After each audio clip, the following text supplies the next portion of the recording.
Bayangkan masa depan di mana kamu menjalani hidup penuh ketenangan, bahkan di momen-momen paling stres. Kamu bangun setiap hari dengan perasaan kuat dan siap menghadapi apapun yang terjadi. Sekarang bayangkan hal itu terjadi sekarang. Saat kamu menonton video ini, bayangkan dirimu menguasai seni tetap tenang dalam situasi stres.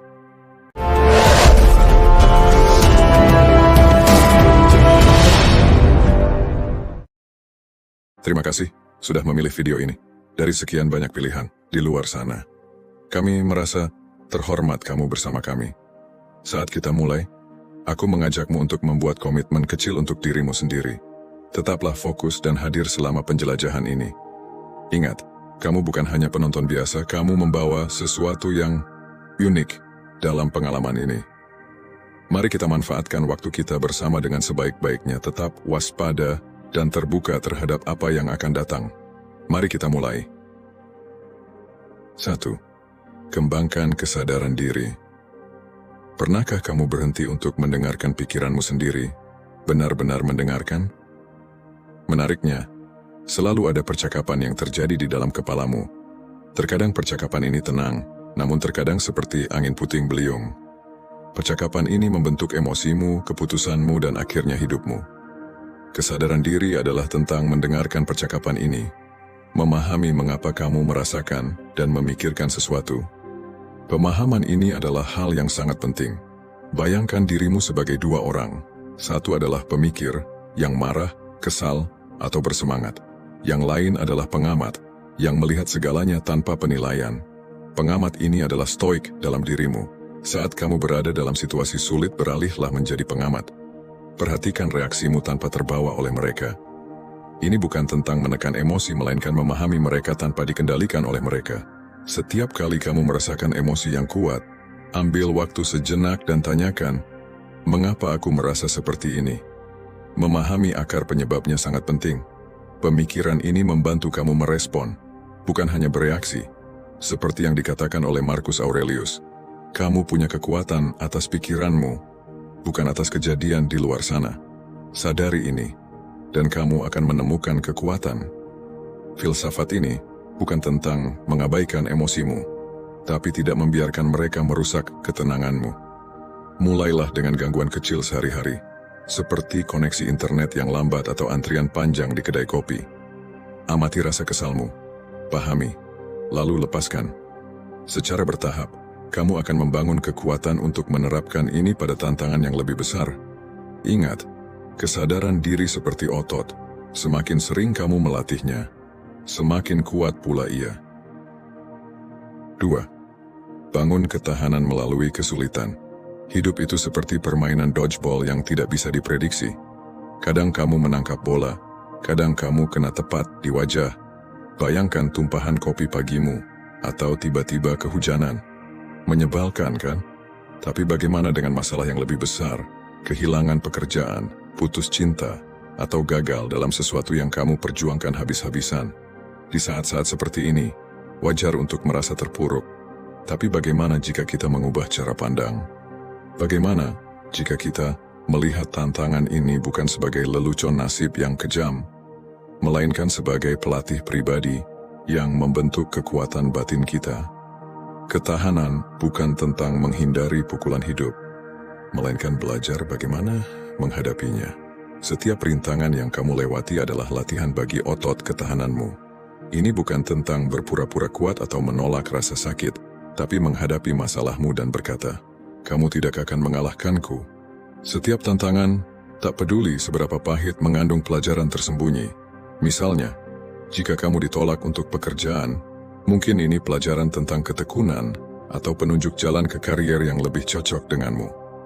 Masalah hubungan? Mungkin itu pelajaran tentang komunikasi efektif atau penemuan diri.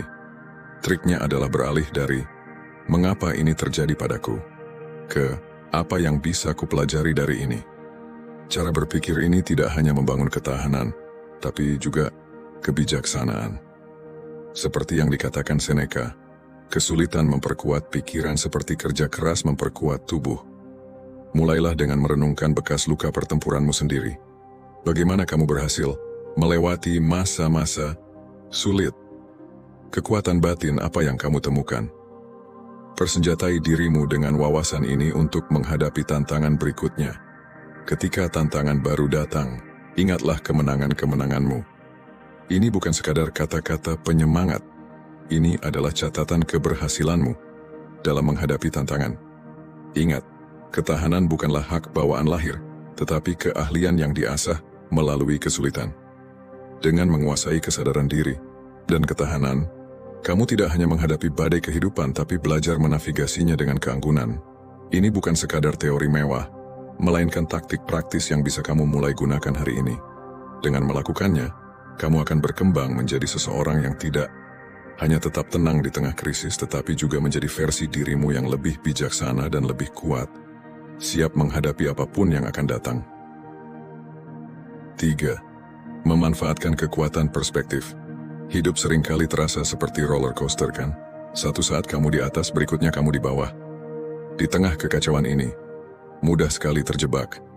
Namun, bagaimana jika aku katakan bahwa kamu memiliki senjata rahasia?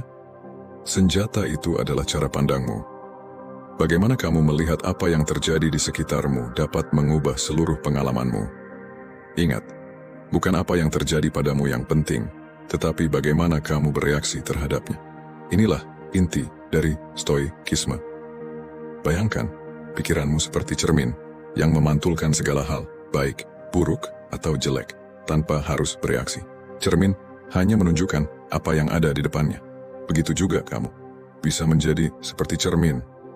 Ketika sesuatu yang membuat stres terjadi, ambil langkah mundur dan lihatlah itu seperti seorang pengamat, tanpa terlibat emosi berlebihan.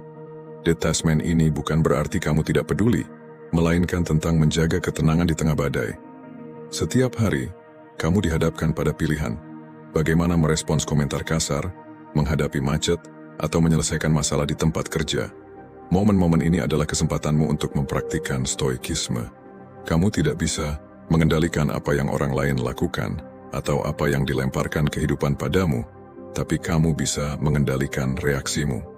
Inilah kekuatan sejati yang kamu miliki. Seperti yang dikatakan Epictetus, bukan apa yang terjadi padamu yang penting, tetapi bagaimana kamu bereaksi terhadapnya. Pilihlah ketenangan daripada kekacauan, pemahaman daripada kemarahan. Mulailah dengan langkah sederhana. Lain kali ketika sesuatu yang kecil mengganggumu, berhenti sejenak, tarik napas dalam-dalam, dan tanyakan pada dirimu, apakah marah layak untuk mengorbankan kedamaianku? Visualisasikan dirimu merespons dengan tenang dan rasional. Dengan latihan, pendekatan ini akan menjadi reaksi alammu, bahkan dalam tantangan yang lebih besar. Ingat, mengubah cara pandang bukan berarti menyangkal perasaanmu, melainkan mengelolanya dengan cara yang membuatmu tetap tenang dan terkendali. Pergeseran perspektif ini adalah alat kuat dalam kotak peralatan stoikmu.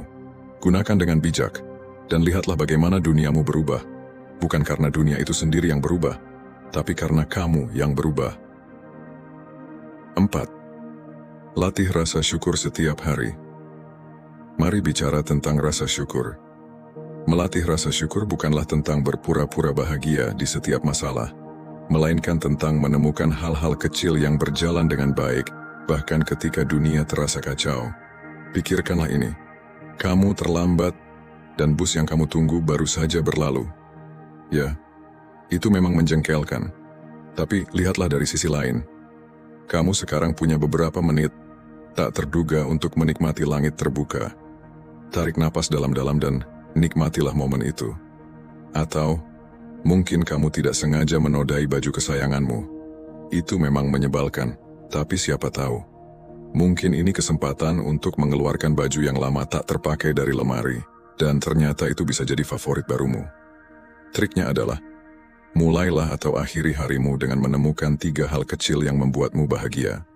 Entah itu lelucon dengan teman, cara sinar matahari menyinari gedung-gedung di pagi hari, atau nasi goreng yang secara tak terduga enak. Ini bukan tentang mengabaikan tantangan hidup, melainkan tentang menyeimbangkan beban agar kamu tidak hanya terbebani oleh hal-hal buruk. Memang, ketika kamu sedang mengalami hari yang buruk, rasa syukur bisa terasa seperti dongeng yang jauh dari kenyataan. Tapi justru saat itulah rasa syukur bisa menjadi pembeda besar. Terjebak dalam kemacetan? Anggap itu sebagai konser solo di mobilmu. Kewalahan di tempat kerja. Kamu sedang ditempa untuk menjadi lebih kuat dan tajam. Ingat, apa yang dikatakan Epictetus tentang kebijaksanaan. Orang bijak tidak meratapi apa yang tidak ia miliki, tapi bersyukur atas apa yang ia miliki. 5. Terima perubahan sebagai hal yang pasti. Segala sesuatu berubah, musim, tren, teknologi, orang-orang. Perubahan adalah satu-satunya hal yang pasti dalam hidup. Melawan perubahan seperti mencoba menahan lautan, melelahkan, dan sia-sia. Menerima perubahan di sisi lain adalah sumber kekuatan. Ini berarti kamu mampu beradaptasi, fleksibel, dan tangguh. Bukan berarti kamu harus menyukai setiap perubahan, tapi jangan biarkan rasa takut akan perubahan mengendalikanmu. Saat sesuatu berubah, ambillah waktu untuk menilai situasi. Apa yang baru, apa yang berbeda, apa yang hilang.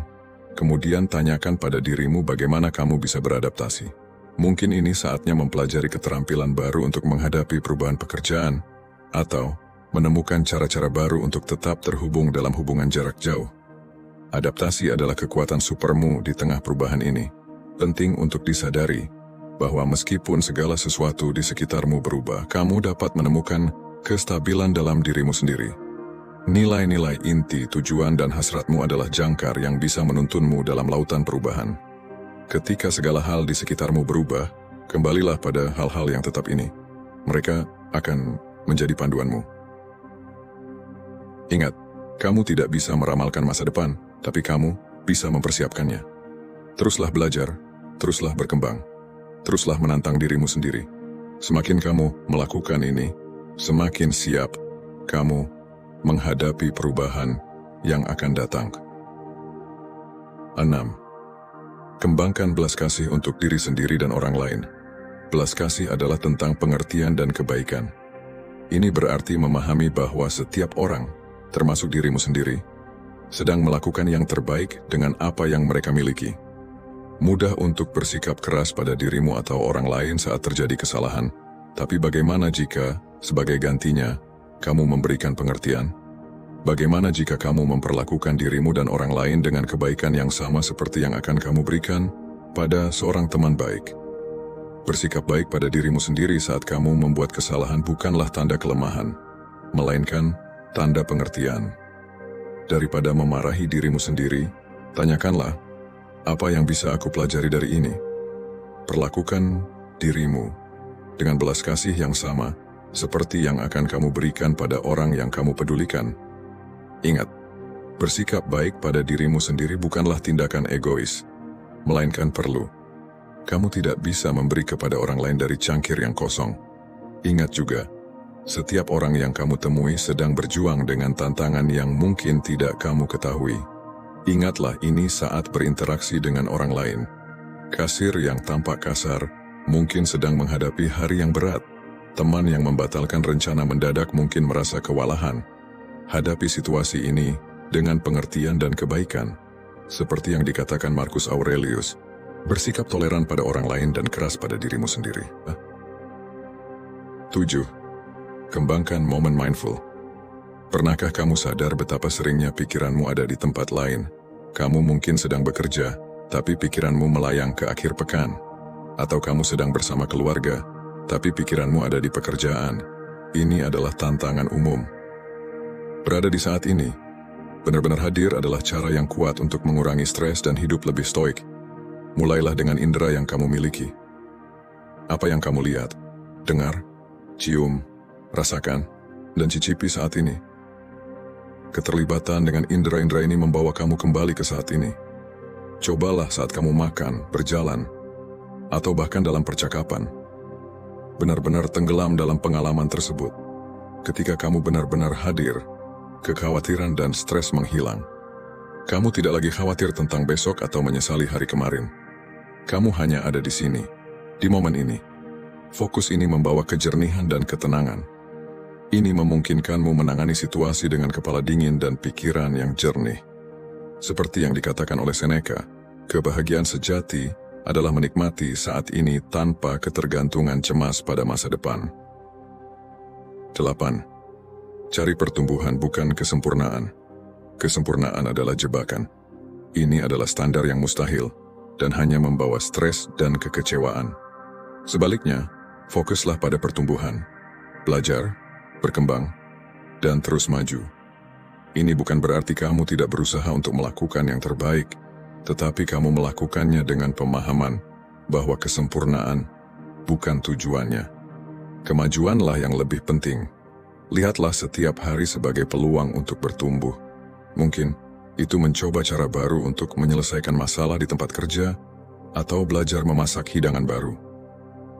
Pertumbuhan bisa ditemukan dalam tantangan besar maupun kecil. Ini tentang melangkah keluar dari zona nyamanmu dan menghadapi hal-hal yang belum diketahui. Setiap langkah maju, sekecil apapun, adalah kemenangan. Rayakan momen-momen ini. Menyelesaikan tugas yang sulit, ambil waktu untuk menghargai usahamu. Belajar dari kesalahan, itu adalah pertumbuhan, rayakan juga. Perayaan kecil ini membangun pola pikir tentang kemajuan dan ketahanan. Ingat, pertumbuhan adalah perjalanan, bukan tujuan akhir. Selalu ada sesuatu yang baru untuk dipelajari, cara untuk meningkatkan diri. Ketika kamu merangkul pola pikir ini, kamu akan menemukan bahwa stres dan tekanan berkurang, digantikan oleh rasa pencapaian yang berkelanjutan. 9. Jalin hubungan yang sehat. Manusia adalah makhluk sosial. Hubungan kita dengan orang lain sangat mempengaruhi kesejahteraan kita. Namun, tidak semua hubungan diciptakan sama. Hubungan yang sehat, yang dibangun atas dasar saling menghormati, pengertian, dan dukungan, sangatlah penting. Mereka memberikan kenyamanan di saat stres dan kebahagiaan di saat baik. Fokuslah untuk membangun hubungan yang kuat dan positif. Ini berarti mendengarkan orang lain dengan sungguh-sungguh, menunjukkan empati dan pengertian. Ini juga berarti menetapkan batasan dan menghormati batasan orang lain. Hubungan yang sehat adalah jalan dua arah. Waspadai hubungan yang beracun, yang menguras energimu, membawa negativitas terus-menerus, atau tidak menghormati batasanmu. Hubungan semacam ini dapat secara signifikan meningkatkan stres dan ketidakbahagiaan. Tidak apa-apa untuk menjaga jarak dari hubungan semacam ini. Kesejahteraanmu harus menjadi prioritas utama. Seperti taman, hubungan, membutuhkan perawatan. Cek secara berkala, luangkan waktu berkualitas bersama, dan tunjukkan apresiasi. Ingat, bukan jumlah teman yang penting, melainkan kualitas hubungan tersebut. 10. Terima kesederhanaan dalam hidup. Hidup bisa menjadi rumit, tapi banyak dari kerumitan itu kita ciptakan sendiri. Menerima kesederhanaan berarti fokus pada apa yang benar-benar penting dan melepaskan sisanya. Ini tentang menemukan kebahagiaan dalam hal-hal sederhana. Berjalan-jalan di taman, momen tenang dengan buku, percakapan dengan teman. Mulailah dengan membersihkan, bukan hanya ruang fisikmu tetapi juga ruang mentalmu. Kewajiban, kegiatan, atau pikiran apa yang tidak melayanimu. Lepaskan mereka. Fokuslah pada apa yang menambah nilai dalam hidupmu. Penyederhanaan ini mengurangi stres dan membawa kejelasan pada apa yang benar-benar penting.